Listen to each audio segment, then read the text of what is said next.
Alright, so I am going to replace this old PC that I built several years ago. The BIOS on it's dated 2013, so I've had it for a few years. It's served mainly as a Plex server the last few years. First it started out with Windows 7 on it and as a media server. And back here I've got this Pinnacle PC TV tuner, and it had I think we got about 8 gigs RAM on it, and it's got an i3 Intel processor and a DVD player, and it's just getting very old. And I did have Plex installed on it, but the recording doesn't seem to be as good with that. So it was time to upgrade. So I have upgraded that to this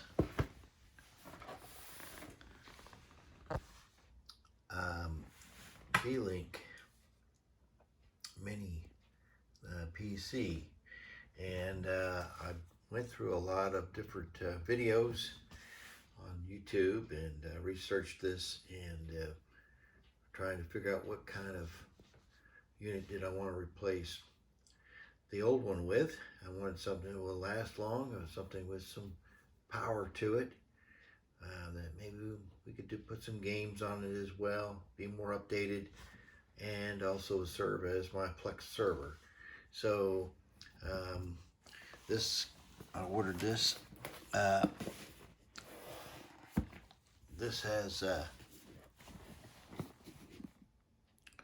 it's got an AMD Ryzen processor with the Radeon Vega 8 graphics, with the Wi-Fi 6 802.11ax, and it's got this fingerprint identification, and it's got the comes with a power cable. And anyway, it's a the CPU is the Ryzen 3550H, comes with 8 gigs RAM and 256 gig SSD. So we're going to open this up. Very nice quality package here. So that was impressive when it came. It was shrunk wrap. I took that off. So I'm going to go ahead and unbox it now. Just pulling that out, and it's very well packaged.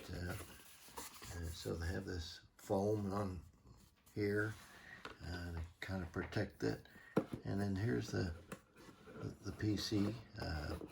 We'll pop that out of here. All right, so again, this is nicely shrunk wrap around the casing to protect it.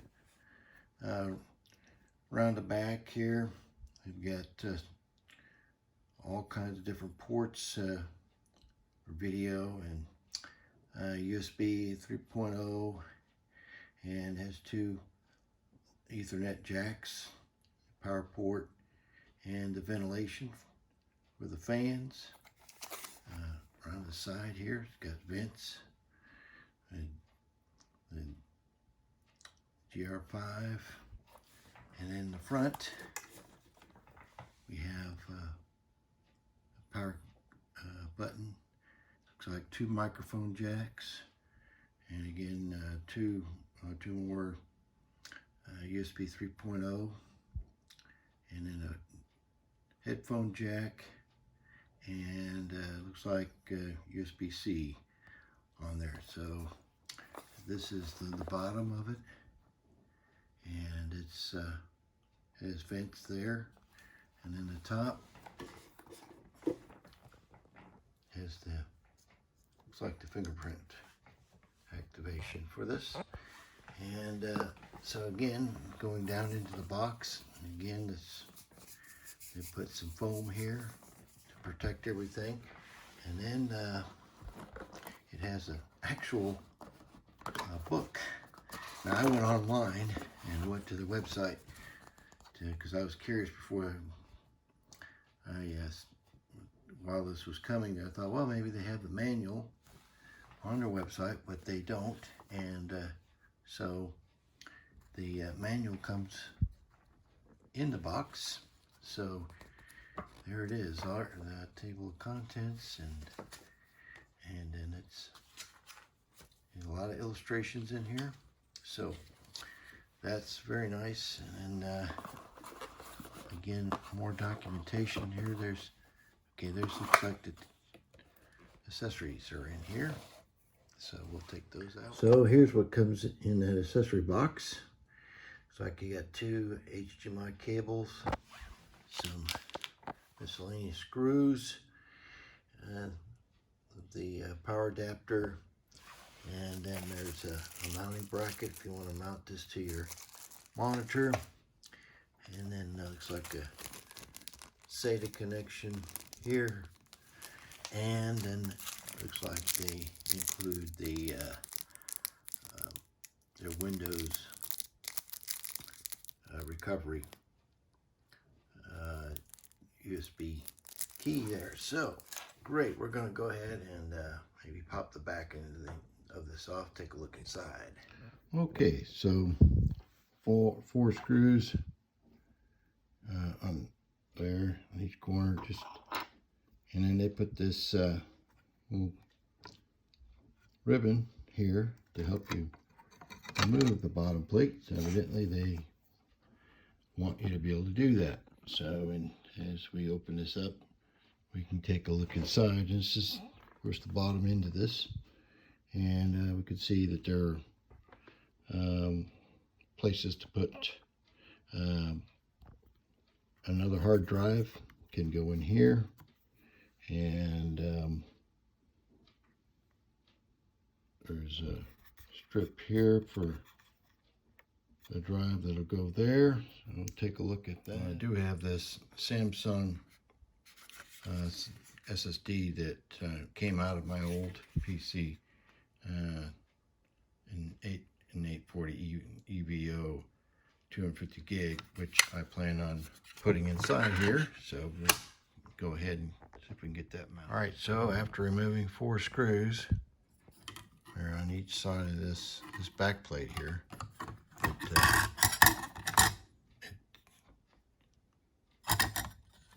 plate comes off like that, and you can see that it has an NVMe SATA. Looks like it's a SATA SSD. There's even another slot for another one in there, and it comes with one 8 gig bit of RAM, so I can add another stick in there, which I'll probably do later. And so all we could do now is see about mounting the SSD drive. Okay, so mounting this hard drive on the bracket here. There's 4 screws, and it came in that package of screws. So there are extras, and then I went ahead and installed the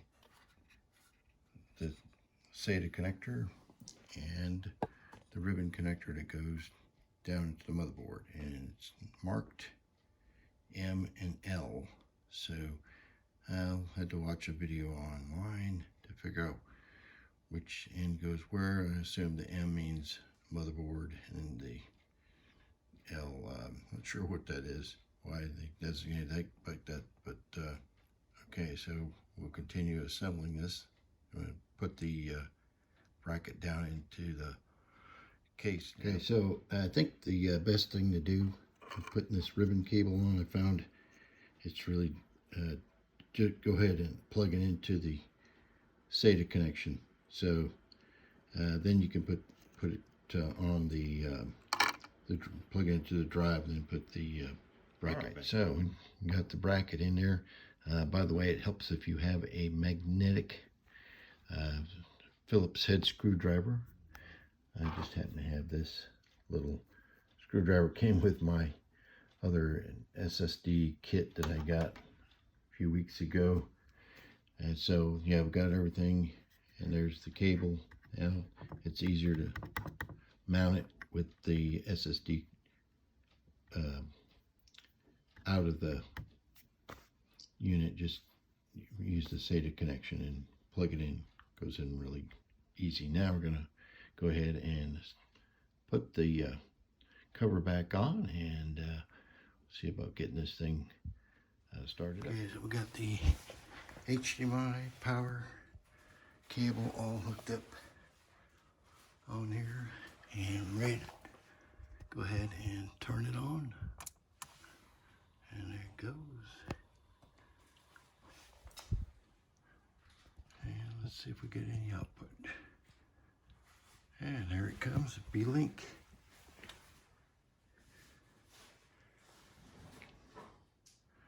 And Windows looks like it's booting up.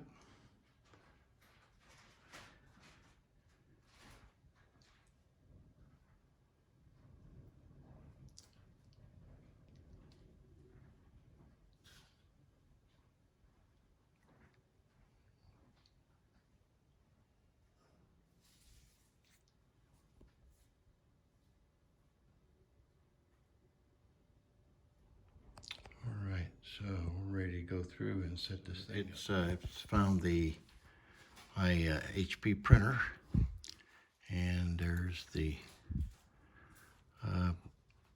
Wi-Fi we're going to connect to. So we'll go ahead and connect to that.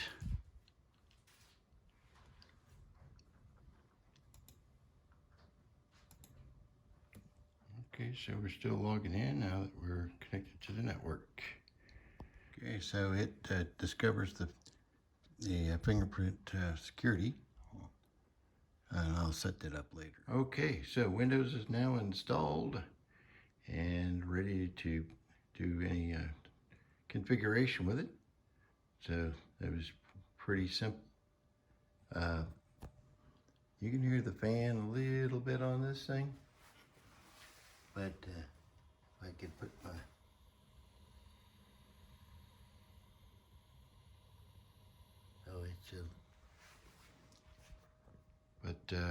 okay, we're going to continue configuring this and get all my apps and other hardware installed. Like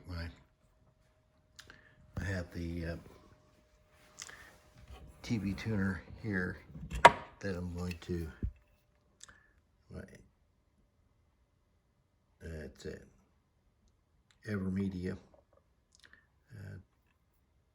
TV card, and I use that to record off over-the-air broadcast with using Plex. So we'll get that connected.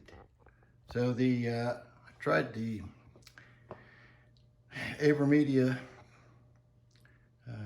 tuner card with my mini PC here. When we went to, it came up like this one is I have just purchased a Hall Page Win TV Dual HD, but the Evermedia was got discovered like that right there. But when you went to scan channels, it would not find the channel. Said there's no antenna attached.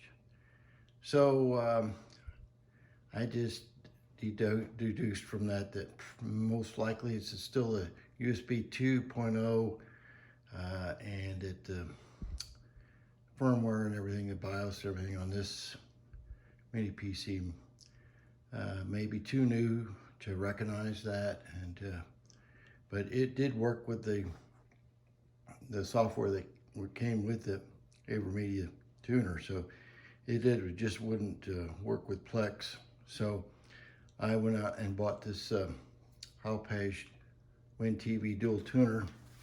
It was about $70, and I bought it from the company.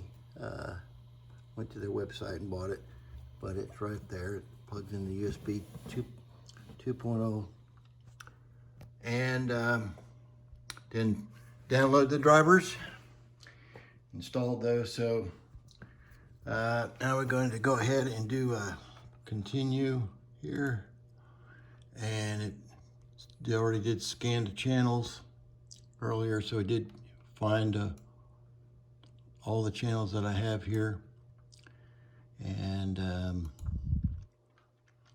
put in the zip code,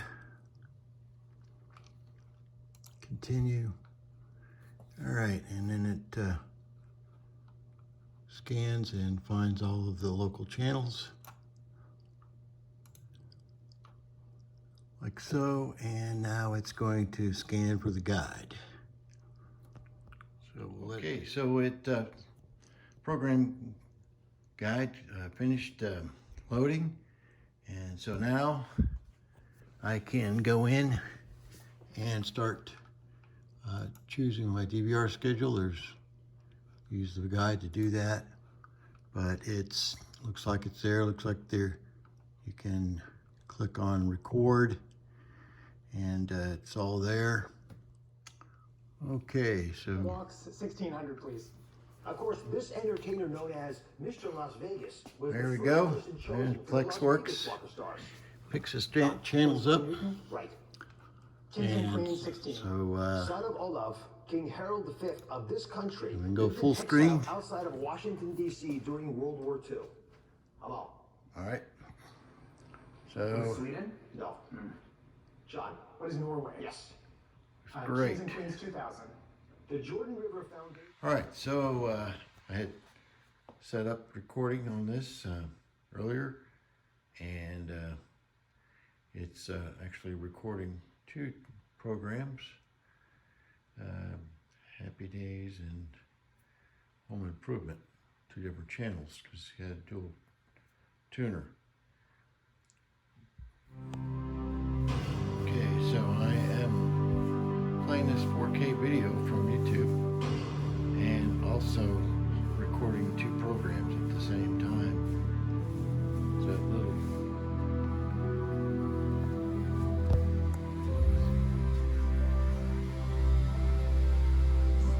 not even really warm, so the panel's